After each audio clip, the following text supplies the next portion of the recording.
Welcome to Discovering Victory, a monthly podcast ministry of America's Keswick. My name is Graeme Wilson, and with me today is Dr. Bill Welte, President and CEO. Bill, welcome to the podcast. Nice to be with you again this month, Graeme. It is. So we're now in the month of October, and that means we just finished up our 118th anniversary season. We had 2 off-campus banquets, 2 concerts with the Ball Brothers, and it was a really cool time. So why don't you tell some of the folks some of the things that happened during that time? I think there were so many neat things that happened, but for me, one of those special moments was here at America's Keswick.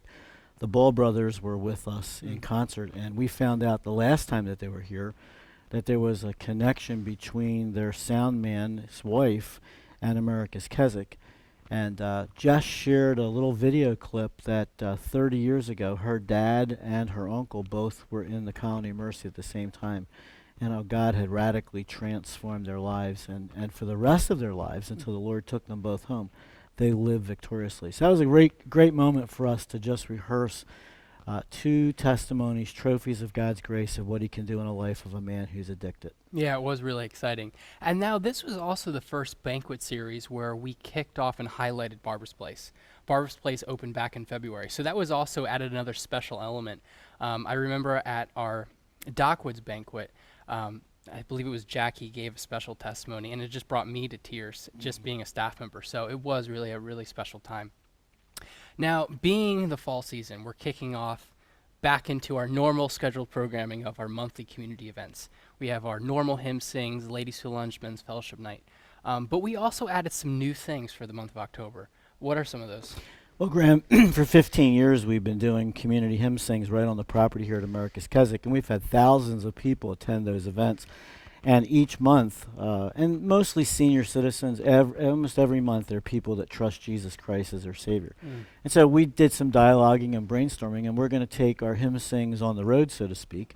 On Friday evening, October 23rd, we're going to be at Lancaster Bible College, Good Shepherd Auditorium. Robert and Joyce will be joining you and me there. But Diane Susek, Michael Faircloth, Buddy King, who is Diane's brother, who's a graduate of the Colony of Mercy, will be there. We're just going to have a great time singing praises to the Lord and hopefully introducing our ministry to some new friends. Tickets are $10, and they can call 1-800-453-7942 to order those tickets. Saturday night, we'll do a hymn sing here. Same thing, same group of people. In fact, I just learned that Michael Faircloth will be with us for that event as well. Awesome. So we're excited about that. And then Sunday night, we're going to be in Southampton, Pennsylvania at Davisville Church. And so if there are listeners to the podcast that love to join us, call 1-800-453-7942. We'd love to have you join us as we sing some of the greatest hymns in the church. Yeah, it's really going to be an exciting time, and I'm excited to see what God's going to do with that. So our message today is from Dr. Ray Pritchard. He is the president of Keep Believing Ministries.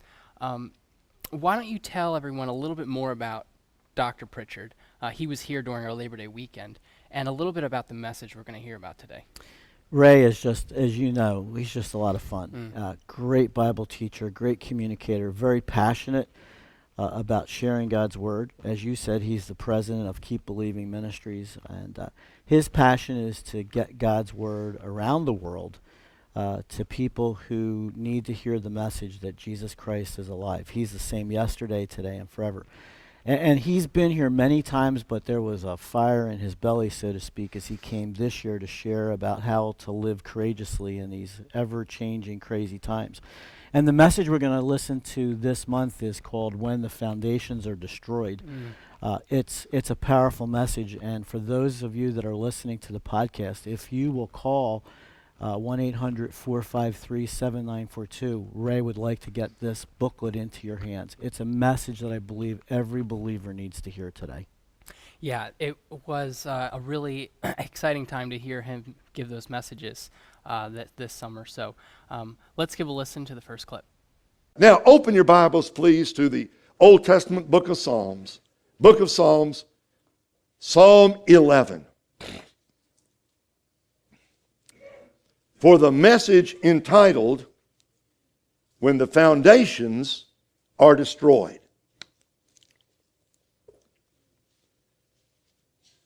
How much dynamite do you need to blow up a dam? It all depends on where you put it. I learned that from watching a war movie called Force 10 from Navarone. The good guys, led by Harrison Ford and Robert Shaw, have to blow up a bridge in Yugoslavia that's vital to the Nazis. When they see it, they realize they don't have enough explosives to do the job. Mission over? Not hardly. The men decide to blow up a dam upstream that will unleash a torrent of water that will knock out the bridge. So, Harrison Ford and Robert Shaw dress up as Nazis, clamber down the steep steps to the bottom of the dam, find the right spot, put the explosives in place, then turn to leave. The dynamite goes off, making a huge noise. And nothing happens. Outside the dam, the rest of the good guys hear the explosion. When the dam doesn't disintegrate, the team looks to the demolitions expert who lights a pipe and says, patience. You've got to have patience. At the same moment, Ford and Shaw notice cracks forming in the foundation of the dam. The water begins to spurt through the cracks. They run for their lives, barely making it out before the dam collapses, sending an avalanche of water hurtling downstream. When it hits the mighty bridge, the columns sway. They begin to crumble. Finally, the bridge collapses at the very moment the Nazis are crossing with their tanks and jeeps. That's the climax of the movie. It's a lesson in the power of cracks in the foundation. If you know what you're doing, you don't need an atomic bomb to wreak havoc. A little dynamite in the right place will do the trick. All it takes is a few cracks, well placed at the right moment, and the whole thing comes crumbling down. Those who attacked the institution of natural marriage, of one man and one woman, laid their explosives in the right place. After the recent Supreme Court decision legalizing gay marriage, we can see cracks in the foundation with water pouring through. The dam will eventually collapse, washing away the traditional definition of marriage altogether. Meanwhile, we wait. That brings me to a familiar question from Psalm 11, verse 3. When the foundations are destroyed, what can the righteous do? Now, we know that David wrote this psalm, but we don't know what period in his life it comes from. Many people think it comes from 1 Samuel 23, when Saul was chasing David and his whole army was after him, and David was cornered near a mountain out in the southern desert. That is very possibly true. The least we can say is this, that when David wrote Psalm 11, he was cornered, he was trapped, he was in trouble, and the armies of the enemy had surrounded him. And some of his friends, some of his best supporters were saying, David, it's all over. It's too late. They've got us this time. You'd better run for your life. Now, over the years, many preachers have preached from Psalm 11, verse 3. When the foundations are destroyed, what can the righteous do? And many preachers have said, when the foundations are destroyed, there is nothing the righteous can do. That may make for good preaching, but that's not what David says. When the foundations are destroyed, there are many things the righteous can do. There is one thing the righteous must do. They must first get a right view of God. Now, I am preaching this message in light of the recent Supreme Court decision that legalized gay marriage in all 50 states. It's not like we didn't see it coming. I mean, Chuck Colson said over 20 years ago this would happen. A lot of prognosticators predicted it. Larger culture has been trending that way for years. I think what surprises all of us this morning is the speed of social change. I myself would never have believed 5 years ago that in 2015 we would be in such a state. Many Christians feel that the attack on marriage represents an attack, a decisive attack on the foundations of society itself. I happen to believe agree with that assessment, and I do believe hard times are upon us. Ladies and gentlemen, listen now. When a nation celebrates what God condemns, judgment from on high eventually must come. No one can say how or when or where. But as certainly as God destroyed Sodom and Gomorrah, as certainly as the great empires of history have fallen, America will not escape God's judgment. So what then do we have when we come to Psalm 11? This is a short psalm, only 7 verses. The first 3 verses talk about our commitment. The last 4 verses talk about our confidence. Let's look at our commitment. There are 3 commitments we need to make when the foundations are being destroyed around us. Commitment number 1, we will not flee. We will not flee. Look at verse 1. David says, I have taken refuge in the Lord. How can you say to me, escape to the mountain like a bird? Understand, it is not wrong to flee persecution. Jesus told his disciples, Matthew 10:23, when they persecute you in one town, flee to another. It is certainly not wrong for Christians in northern Iraq and Syria to flee from the ISIS marauders. After all, we see in 1 Samuel, David fled from Saul, his armies, his spears, his attacks for years. Sometimes, however, you can't flee. Sometimes you have to stand and fight. This is one of those moments. When David's friends encouraged him to flee the country, he replied, I have taken refuge in the Lord. If God cannot protect him, running to Egypt won't keep him safe. Let me apply that same principle to the current moral crisis in America. I have no doubt, my friends, no doubt, things are going to get worse in America before they get better. Here's what we are going to see. Open hostility toward Christians will increase. Some will lose their jobs because of their convictions. Others will find their careers stymied because of overt anti-Christian hatred. Some will face huge fines for standing up for their conviction, like Aaron and Melissa Klein, the bakers in Oregon who refused to bake a cake for a lesbian wedding and were fined $135,000 by the state of Oregon. Some will end up in jail, like Kim Davis, who this morning is still in jail in Rowan County, Kentucky. Churches will face the loss of tax exemption. Increasingly, believers will be marginalized and ridiculed. Christians who dare to speak out against the prevailing tide will be vilified on social media. Some will receive threatening phone calls. Some will receive death threats. They will discover other Christians don't want to be around them. Let me just warn you of something. We're going to no doubt be disappointed by some evangelical leaders who cave in to the gay marriage position. It has already started. Suddenly, some of our leaders in whom we trusted, they're going to discover biblical support for 2 men getting married that no Bible scholar had discovered in the previous 2,000 years. Their itching ears will lead them away from the Bible into the depths of moral compromise. Professing themselves to be wise, they will become fools. All of this was foretold in the New Testament. Truly, the perilous times of 2 Timothy 3 are upon us. The only question then is, how will we respond? Will we run and hide? Will we flee from the battle?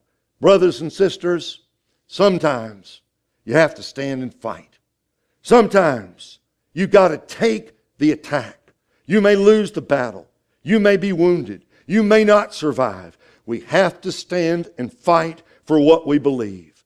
We leave the results in God's hands. As they say in the Coast Guard, you have to go out.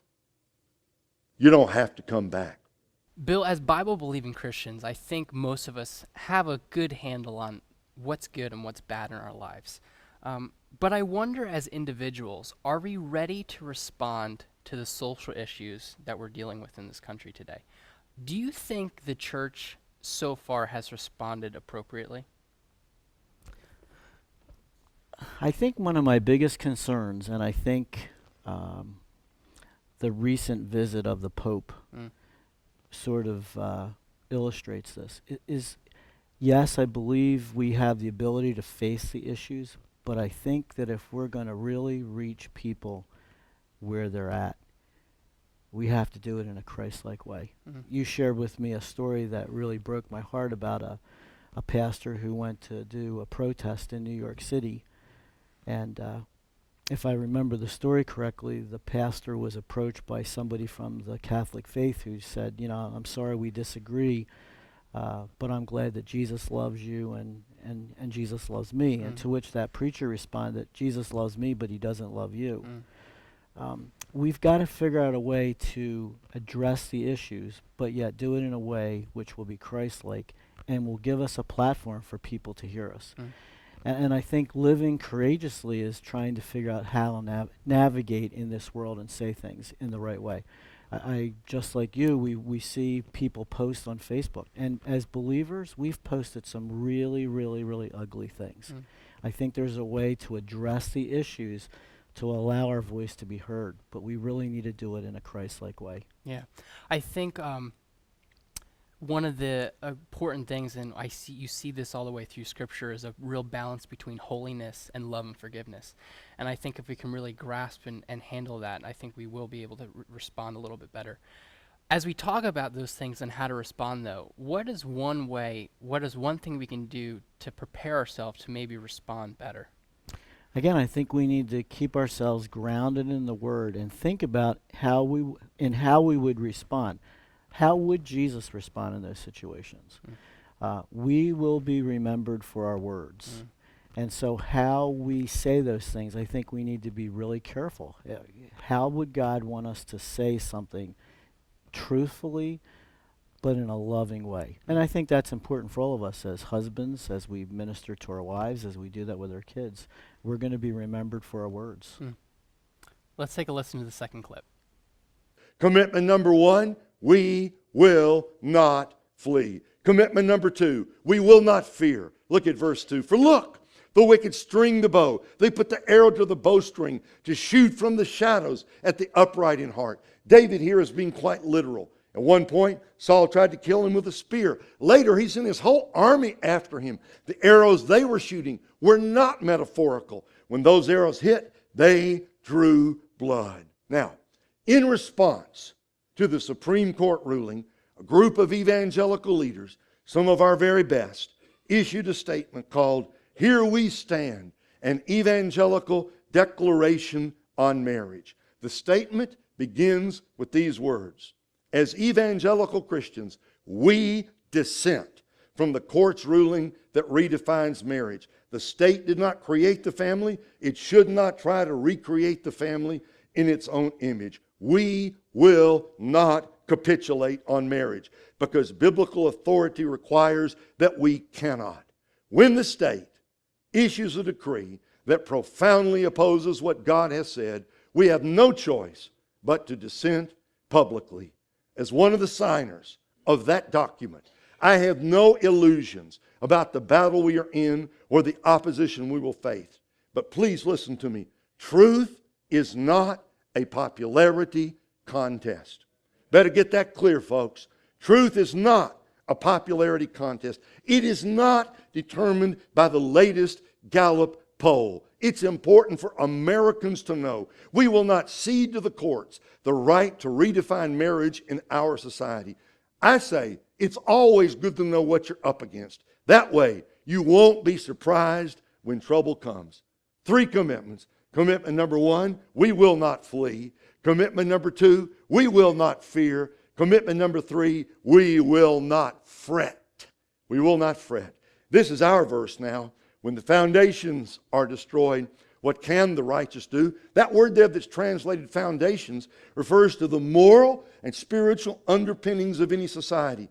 What can the righteous do when the foundations crumble beneath them? Do they quit? Do they despair? Do they run away? Do they become bitter? Do they resort to violence? For Christians in the Middle East, this is not a rhetorical question. What do you do when your community is destroyed by ISIS? Christians in America now face that question in a completely different way. The foundations are being destroyed before our very eyes. When you see the White House lit up in the colors of the rainbow, you know we are seeing Romans 1 come true in our day. What will the righteous do? What can we do? What do you do when the foundations are destroyed? Answer, it all depends on how big your God is. Listen now, listen. If you've got a small God, you've got a big problem. But if you've got a big God, you'll be okay even when the bad guys seem to be winning. So those are the three commitments. We will not flee. We will not fear. We will not fret. So I say, David, if those are your commitments, what's the ground of your confidence? And that's the rest of the psalm, verses 4 through 7. Notice what David doesn't say. He doesn't call for the army to mount an offensive. He doesn't say, let's run for the hills. He doesn't raise money for a big political campaign. In modern terms, he doesn't organize a social media blitz. For David and for us, it's not about the what, it's all about the who. To be sure, tactics matter. There is a time to go to war to protect your nation. We have seen clearly, haven't we? It matters who's in the White House. There can be no doubt social media played a big part in the recent changes in American attitudes about gay marriage. But in times like these, we need God.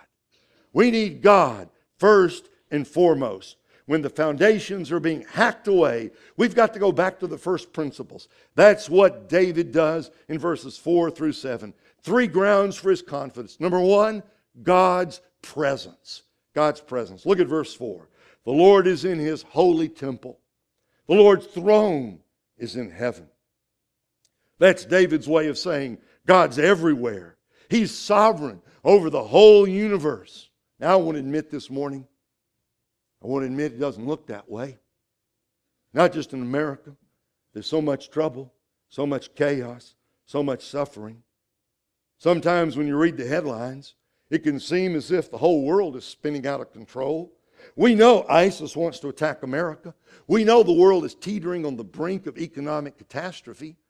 With the rising spiral of violence in our world, our own slippery slide into the pit of moral corruption, it's easy to conclude that God either is not on his throne or he doesn't care what happens on the earth. Or perhaps there's no God at all. Watch this now. It's right at this point, the moment of greatest confusion. It's right here that we see the real difference between unbelievers and believers. We who believe, this is what we believe. We believe there is a God who sits on the throne of the universe, a God who is absolutely sovereign, a God whose ways are far above our ways, a God to whom we must someday give an account. We believe he's spoken. We believe he's given us his word. We believe the Bible is true. We believe Jesus Christ is the Son of God who died on the cross and rose from the dead and ascended to heaven and is one day soon coming back to this earth. That's what we believe. So I ask a question in light of God's presence everywhere. Was God shocked by the murders in Charleston? Was God unprepared for the Supreme Court decision? Was God surprised by the Planned Parenthood videos? The answer to all questions like that is a resounding no. Our God is never surprised, never asleep, never startled by evil, never shocked by natural disasters, and never astonished by a Supreme Court decision. Many, many years ago, 40 years ago now, when I was a student, Dallas Theological Seminary, I took Greek from Dr. S. Lewis Johnson, Jr., one of the great Greek scholars, one of the great preachers of the last generation, a man of towering intellect. And remember what he said in class one day. And he said this often, said it in his sermons. He said, if you can believe the first verse of the Bible, you won't have any trouble with the rest of it. And I will confess to you, when he said that a long time ago, I didn't understand it. It's not that I didn't believe it. I just didn't get the significance of it. Now, 40 years later, I think I understand the real significance of saying that the most important verse is the first one. In the beginning, God created the heavens and the earth. If you can accept that in its glory and in its simplicity, if you can believe that there is a God who stands outside time and space, who created all that is, all that was, all that ever will be, a God who is absolutely supreme and sovereign, if you can really grasp what that means and what that says, you won't have any trouble with the rest of the Bible. And I think it's hugely important that the Bible begins with a declaration, not an argument. The Bible simply declares that God is and that He created all things. Now, about 20 years ago, during a Promise Keepers rally in Chicago, had about 80,000 men who gathered at Soldier Field in Chicago. And one of the preachers for that PK conference was Dr. E.V. Hill from Mount Sinai Missionary Baptist Church out in Los Angeles, California. One of the greatest preachers of the whole last century. Some people can just preach. Dr. E.V. Hill could preach. There in front of 80,000 men in Chicago, Dr. E.V. Hill preached for 40 minutes on just two words. Two words. God is. God is. He said it. He shouted it. He sang it. He repeated it. He proclaimed it. He declaimed it. He illustrated it. He argued it. He said it over and over and over again for 40 minutes. Now you would think you couldn't preach for 40 minutes on just two words until you stop and think about it. And you actually realize you could go a lot longer than 40 minutes when your subject is as profound as God is. God is. That is the fundamental truth that we say we believe, that there is a God. He is. He created all things. You say, what's the point of all this? Well, maybe I can illustrate it this way. Isaiah 6. You know Isaiah 6? Which begins this way. The call of Isaiah. Here am I, send me. Isaiah 6 begins this way. In the year that King Uzziah died, I saw the Lord high and lifted up, seated on a throne, and his robes and that they filled the temple. Now, we tend to focus on the vision of God as we should. We tend to, that the angel took the burning coal from the altar and touched Isaiah's lips and purified him. And there's the call of Isaiah, okay? But there's a little phrase there. In the year that King Uzziah died. That's a hugely important marker, because Uzziah was one of the great kings of Judah. He was one of the best kings Judah ever had. And his death, he was a man who feared God, who honored God, and did his best to walk in the ways of the Lord. And his death marked the end of a golden era in Judah's history. And the great question is, who can we get? Such a good man has fallen. A good man has died. A good king is gone. And confusion and fear grip the people. Who will come to the throne now?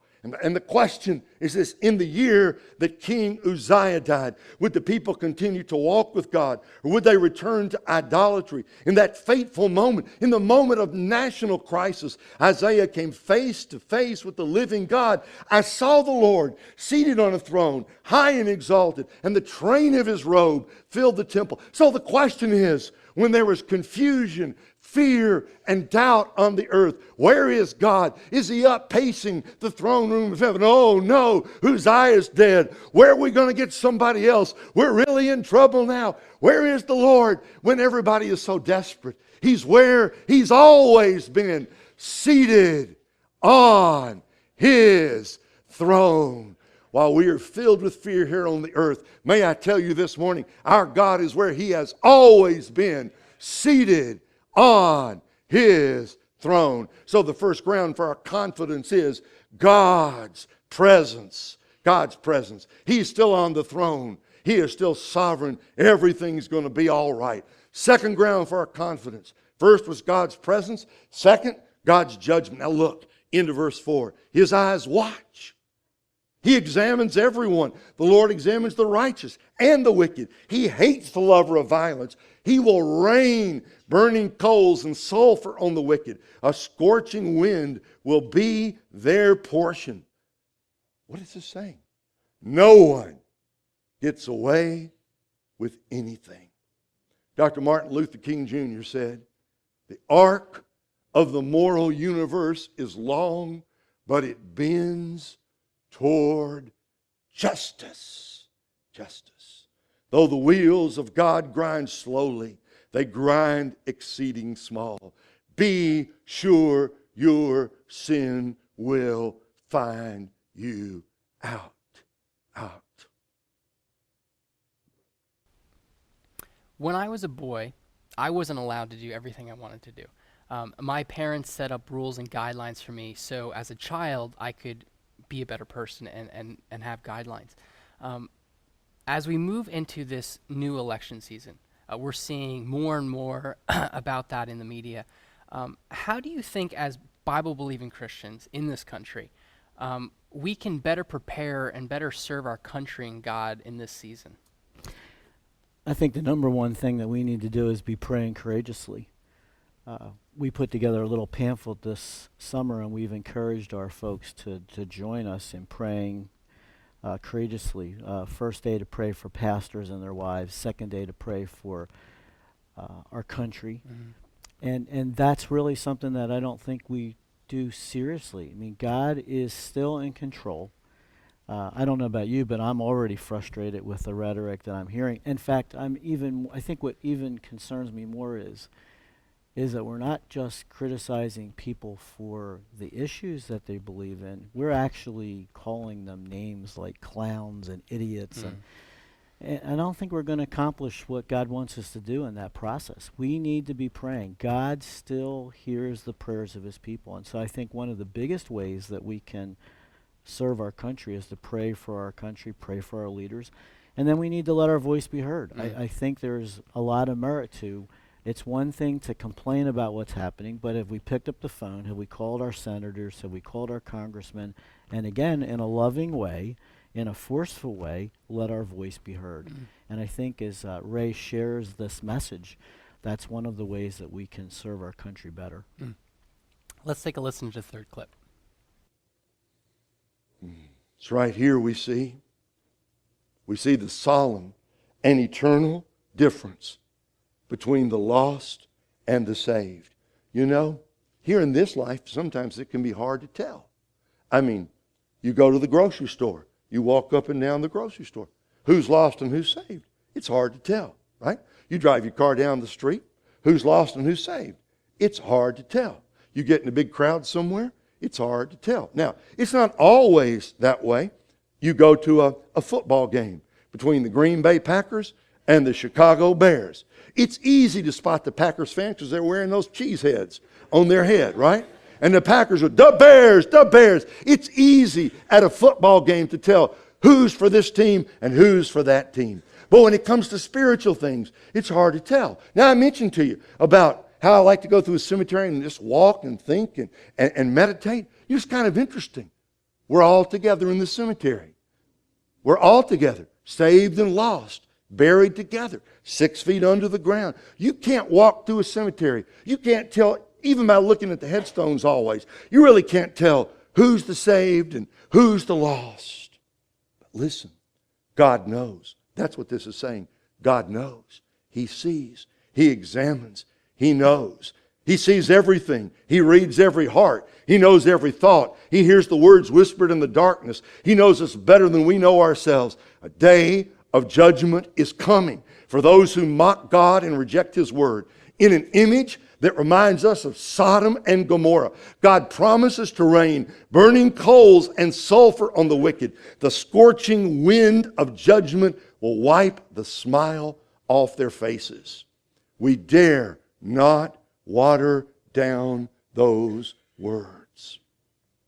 First ground of our confidence, God's presence. Second ground, God's coming judgment.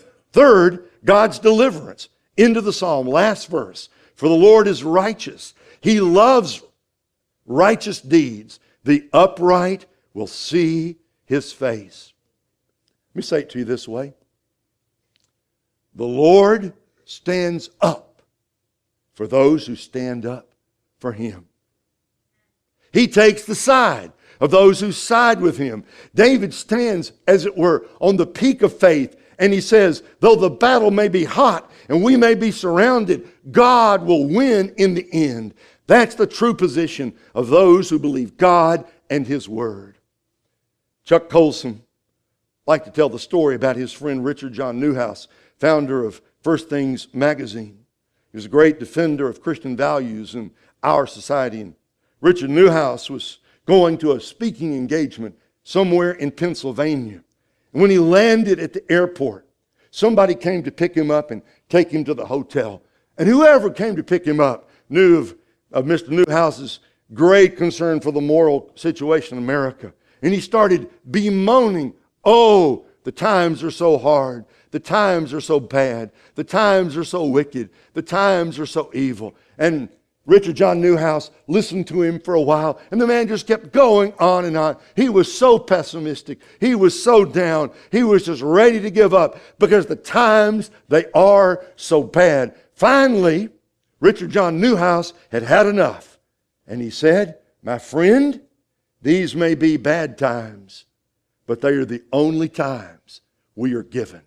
Remember, hope is still a Christian virtue, and despair is a mortal sin. He's right on all counts. These are bad times because our leaders are spiritually corrupt and morally blind. But why should we despair? If God is on the throne, then we should rejoice because these times are our times. Now, I know things are bad here in 2015, so we may wonder. I wonder what America's going to be like 100 years from now. 21:15. Well, the great good news is I don't have to stay alive for another 100 years to find out because I serve a God who is eternal. He will still be on the job long after I go down to the grave. That's David's final answer to the many perplexing problems of this life. Those who know and love the Lord will see His face. We will behold the Lord in the most personal way possible. Today we walk by faith. Today we stumble along through this life. Today we struggle. Sometimes we give in to fear. Listen to me. Listen. Today is not the last day. There's a better day coming for the people of God when all will be made right. Between now and then, we're going to have many days when the foundations seem to be crumbling around us and the wicked rise up and threaten us. But the wicked will not have the last word. Those who scoff at the Lord and His word, they will be consumed by the fire of God's judgment. Between now and then, we move forward by faith, believing that our trials are sent by God to improve us, not to destroy us. So, come to the application now.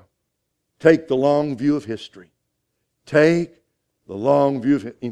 It's possible you may need to turn off Fox News. It's possible you may need to stop listening to CNN. It's possible you need to put down the newspaper. It's possible you need to get back in the Word. Get your heart and mind centered on what really matters. Let's go back to that question in verse 3 for a moment. When the foundations are destroyed, what can the righteous do? Make no mistake. The foundations are being destroyed right in front of our very eyes. Long-held moral values are being jettisoned in favor of a new morality that is no morality at all. What can the righteous do? I have no political advice to offer, even though I'm in favor of political actions. Christian, you need to take your convictions with you into the voting booth. We ought to write letters. We ought to speak out. We ought to refuse to be intimidated. We ought to support good candidates. We ought to run for office ourselves. I am not in the roll over and play dead category. We cannot retreat. We will not run away. We will not give in to fear. But Here's my whole sermon in one sentence. I like to tell you when the point comes so you'll know. I'm telling you, here comes the point right here. In one sentence, so you won't miss it. When the foundations are being destroyed, we need a fresh view of God and a long view of history. When the foundations are being destroyed, we need a fresh view of God and a long view of history. But God, who sees all things, will judge the wicked and bring them down in the end, and the righteous will see God's face. So then, how then should we live? As I've been pondering this, thinking about this, and praying over this, I can summarize it in 3 words. We need tenacious, winsome courage. Tenacious, winsome courage. Tenacious means we don't give up. Winsome means we face life with a smile, not with a scowl. Courage means we do what needs to be done. Tenacious means we keep on keeping on. Winsome means we don't lose our temper and say something stupid. Courage means we take our stand for the truth. Tenacious means we keep on praying. Winsome means we're cheerful when others attack us. Courage means we do hard things without complaining. Tenacious means we love people anyway. Winsome means we display grace under pressure. Courage means we speak up instead of wimping out. Fear not, child of God. No one knows what's going to happen tomorrow, but our God is faithful. He is faithful. Our God is faithful. He will keep every one of His promises. So then my final word to you is, do not be discouraged. Lift up your head. Lift up your head. Knees down, chin up. In this hour of moral crisis, God has opened a huge door for gospel proclamation. When the foundations of society are destroyed, we can say to men and women everywhere, Christ is made the sure foundation while eternal ages roll. We can say Jesus is the cornerstone that will never be shaken. So I want you to know how I feel. I want you how I feel. I feel great. I'm excited. I wouldn't trade these days for any other days in American history. I would rather be alive now than any time in the past. No better opportunity, no better time, no better reason, no better place. God has put us here. You know why I'm excited? Because Christ has risen from the dead, and no Supreme Court decision can put Him back in the grave. So go out from this place, brothers and sisters, serve the Lord with gladness.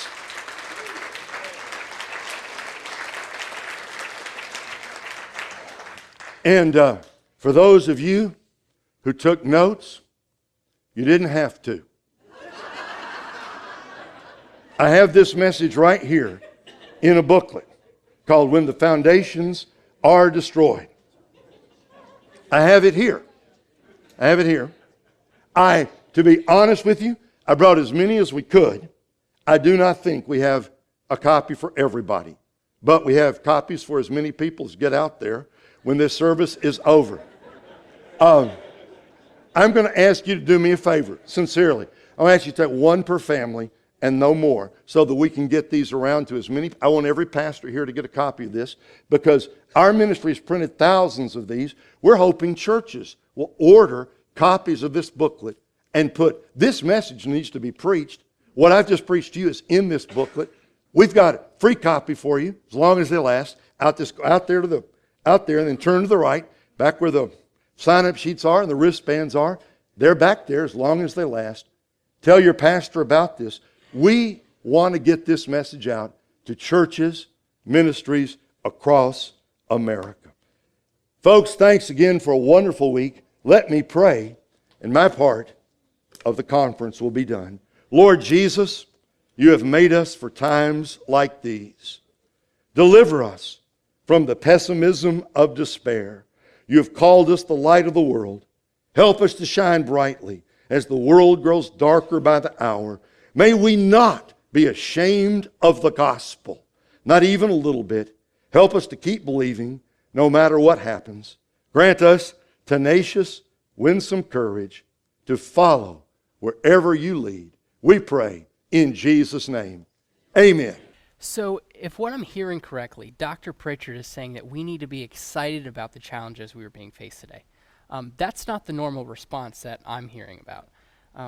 You recently saw the movie War Room. I haven't seen it yet, but you gave me a really great review about it, and it's on my list to see. But some of the themes you told me that run through that movie kind of coincide with what's going on in this country. Why don't you tell everyone a little bit about what that movie was about and how that kind of fits into what we're dealing with today? I think that the neat thing about being a believer is that our whole grid system is so different than the world. I mean, as you watch the news, you can't help but be filled with despair. And yet, as believers, all through scriptures, we're given the opportunity, like it talks about joy even in the midst of suffering, that we can have peace in the midst of a storm, that even when everything around us is crumbling, we can have confidence that God is in control. That's totally different than what the world is experiencing. What I learned in War Room was that God responds to the prayers of his people. We often wait till we're in a crisis mode, our backs are up against the wall, and then we pray. What that movie teaches and demonstrates, God wants us to be praying all the time about everything, about every situation. And if we're having trouble with our kids, we're to pray courageously. If we're having trouble with our health, pray courageously. Now, what that doesn't mean is that God is always going to give us exactly what we want. God answers prayer in different ways. Sometimes it's yes, sometimes it's no, sometimes it's wait. His answers are always perfect, but he still delights when his kids come and cry out to him. One of the most powerful scenes in the movie is at the end where this older lady who's been mentoring this family through a crisis, this family who it just seemed like could never be put back together. God restores their relationship, and this little lady is jumping up and down in her kitchen saying, "Lord, you did it again. Lord, you did it again." And I think that's what God still wants to do. God still wants to show us his power, his glory. Every answer to prayer is another way for his glory to be demonstrated. And again, I want to encourage folks that are listening, if you've enjoyed Ray's message, call us today, 1-800-453-7942. We'd love to get you this little booklet called When the Foundations Are Destroyed. It'll build on Ray's message. And I believe it's something that every believer needs to hear. Great. Well, that concludes this month's series of Discovering Victory. I want to thank you all for tuning in. And if this message impacted you in a very special way, or you have questions, or you would like some of the resources we talked about today, you again can call us at 1-800-453-7942, or you can email us at info@americaskeswick.org. And if you want to hear the full series of Dr. Richard's messages, you can visit our website as well at www.americaskeswick.org/watchlive, and you can see the full series. And as we talked about, we have tons of special events coming up. We're, again, in the fall season. We have all of our monthly events. We have these new hymn sings. We also have Fall Ladies Weekend, Singles Conference, choir concerts, all kinds of things. So again, check out the website, give us a call, like us on Facebook. And I want to thank you again for joining us and ask you to keep discovering victory.